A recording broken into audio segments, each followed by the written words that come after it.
Hello guys, আসসালামু আলাইকুম। এখন আমরা যাচ্ছি কুয়ালালামপুর কেএল টাওয়ার বা মানারা কেএল টাওয়ারের যে টাওয়ার ওয়াক আছে সেখানে। তো আমাদের সেফটির জন্য আমাদেরকে হেলমেট বেল্ট সব কিছু ইউজ করতে হয়।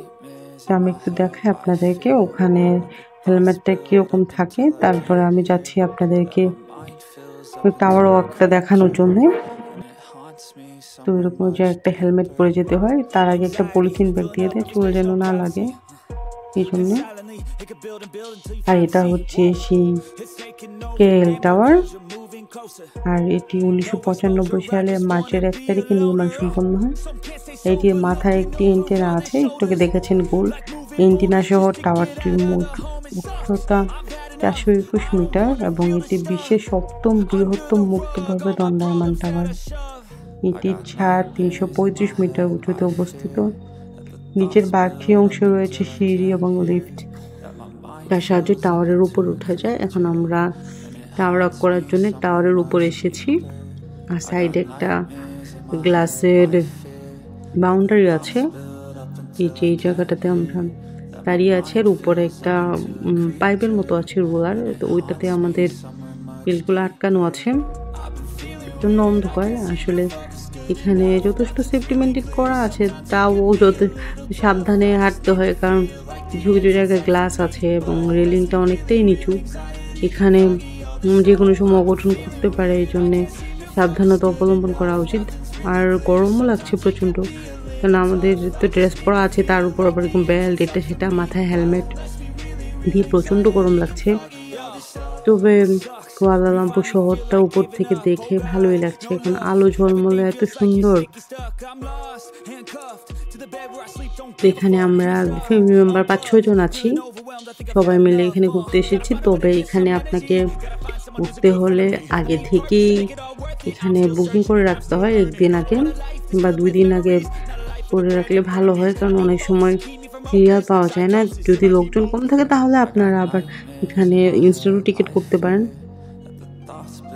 এখানে একটা লাইট শো হয়, সাথে হচ্ছে মিউজিকও বাজে, কিন্তু এখানে যে লাইট শোটা মিউজিকটা আমি আসলে দিতে পারছি না, কারণ এই মিউজিকটা মানুষ এত বেশি ইউজ করেছে, এটাতে আসলে কপিরাইট খাওয়া লাগে। এই জন্য আমি মিউজিকটা মিউট করে দিয়েছি, শুধু লাইটিংটাই আমি দেখাচ্ছি। এখানে চমৎকার সুন্দর একটা মিউজিক আছে, কিন্তু এই মিউজিকটা ইউজ করলেই কপিরাইট, ইভেন ব্লকও খাওয়া লাগে। আমি একটা ভিডিওতে দিয়েছিলাম, এই জন্য আমি আর মিউজিকটা ইউজ করছি না।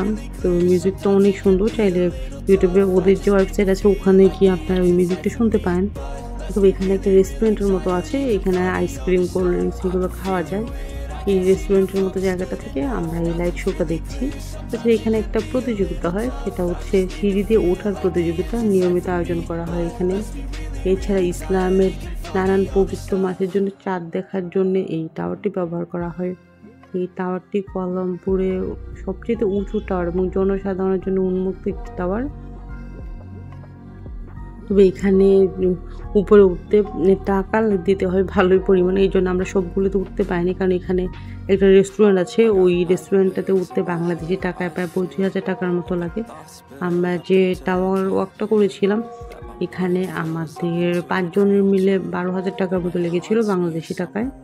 আপনারা এই টিকিট বুকিংটা চাইলে ওখানে রিঙ্গিতেও করতে পারেন, অথবা যদি কার্ড থেকে করতে চান তাহলে ক্রেডিট কার্ডে করতে পারেন। খুবই অসাধারণ একটা জায়গা, যদি কুয়ালালামপুরে যান তাহলে অবশ্যই কেএল টাওয়ারে যাবেন, নাহলে একটা খুব সুন্দর জিনিস মিস করা হবে। আর এখানে সবুজ ঘাসের যে কার্পেটগুলো থাকে ওগুলো ইউজ করার মনে হচ্ছে যে শুধু কোনো একটা গার্ডেনে আছি আমরা। খুবই চমৎকার সুন্দর এই জায়গাটা। তো আমি আবার একটু লাইট শোটা দেখাই, এটা অনেক সুন্দর।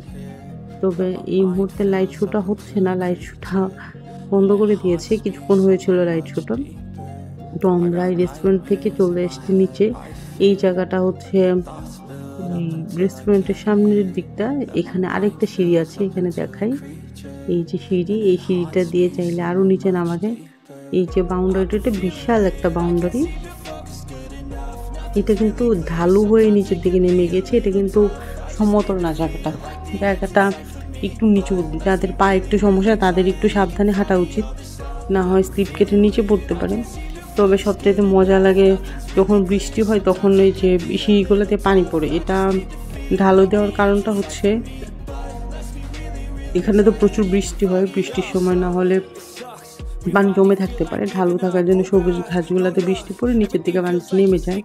তো এখানে বেশ কয়েকটা দোকান আছে ভিতরে, চাইলে টুকটাক যদি চকলেট বা কিছু কিনতে চান কিনতে পারেন। আর এখানে কয়েকটা সেলফি জোন আছে, এই যে আপনারা দেখতে পাচ্ছেন। এই সেলফি জোনগুলোতে ছবি তোলার জন্য ব্যবস্থা করা আছে। আর এই যে রুমটা, এই রুমটা হচ্ছে এইটা কিভাবে তৈরি করা হয়েছে একটা ডকুমেন্টারি দেখায়। কিছুক্ষণ পরে এই ডকুমেন্টারিটা শুরু হবে এখানে। আর এখানে ছবি তোলার জন্য এই জায়গাটা রাখা হয়েছে, এখানে আপনারা সেলফি তুলতে পারেন। আর সামনে হচ্ছে টিকিট কাউন্টার। এখানে তো বললাম তো বেশ কয়েকটা রাইড আছে, রেস্টুরেন্টে যাওয়াটা, স্কাই ওয়াক, স্কাই বক্স, এই টাওয়ার ওয়াক, এগুলো করতে গেলে আপনাকে টিকিট করতে হবে। এইখানে টিকিট করতে পারবেন, টিকিট করে উপরে প্রবেশ করতে পারবেন। তবে আমরা আস্তে আস্তে নিচের দিকে আছি, এই জায়গাটার নিচের দিক। এখানে টিকিট করা হয়, বেশ কয়েকটা কাউন্টার আছে টিকিট করার জন্য। তবে এখানে কেএল টাওয়ারে বেশ কিছু ভিডিও দেখায়, ছোটো ছোটো ক্লিপ এখানে দেখায়। কেএল টাওয়ার যে আশপাশের দৃশ্যগুলো কেমন দেখায়, এটাও এইখানে একটা ছোটো ছোটো ক্লিপের আকারে আছে।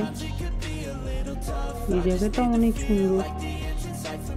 তবে আমরা আস্তে আস্তে বাইরের দিকে বের হব, অনেকক্ষণ হয়েছে আমরা এখানে এসেছি। আমরা কিছুক্ষণ পরে যাব পেট্রোনাস টুইন টাওয়ার দেখতে।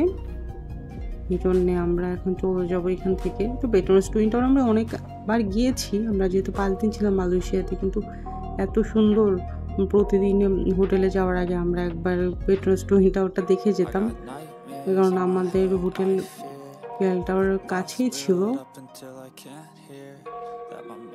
আর কেএল টাওয়ার থেকে যেতে খুব একটা টাইম লাগে না, কিন্তু মাঝখানে আমাদের হোটেল হয়। তো কেএল টাওয়ার থেকে গিয়ে আমরা পেট্রোনাস টুইন টাওয়ার একটু ঘুরে তারপরে আমরা আমাদের হোটেলে যেতাম। আর যে বলেছিলাম কিছু কিছু ডকুমেন্টারি দেখায়, তো এটা দেখাচ্ছে দিনের বেলার ভিউ। আর প্রথম যেটা দেখিয়েছিলাম সেটা ছিল রাতের বেলার ভিউ। এখানে এই যে বেবিদেরকে কীভাবে চড়ানো হয় বিভিন্ন রাইডে, এটা কিছু কিছু ভিডিও ওরা দিয়ে রেখেছে। এই যে এইটার আমরা রাতের বেলা ঘুরেছিলাম, ওরা দিনের বেলা দেখছে। অসম্ভব সুন্দর একটা জায়গা। আমার তো আসলে যেতে ইচ্ছে করছে না এখান থেকে, তবে কিছু করার নেই, কারণ আমরা যেহেতু ট্যুরিস্ট, সবগুলো জায়গায় আমাদের আসলে কভার করা উচিত। এই জন্যে আমরা অল্প অল্প করে সবগুলো জায়গা একটু একটু করে দেখে যাচ্ছি। আমাদের ভিডিও আজকে এই পর্যন্তই। আজকে এই দিকটার তেমন কিছু দেখানি, আমরা এখন সামনের দিকে যাব। সামনের দিকে যেতে যেতে যেটুকু দেখানো যায়। আল্লাহ হাফেজ।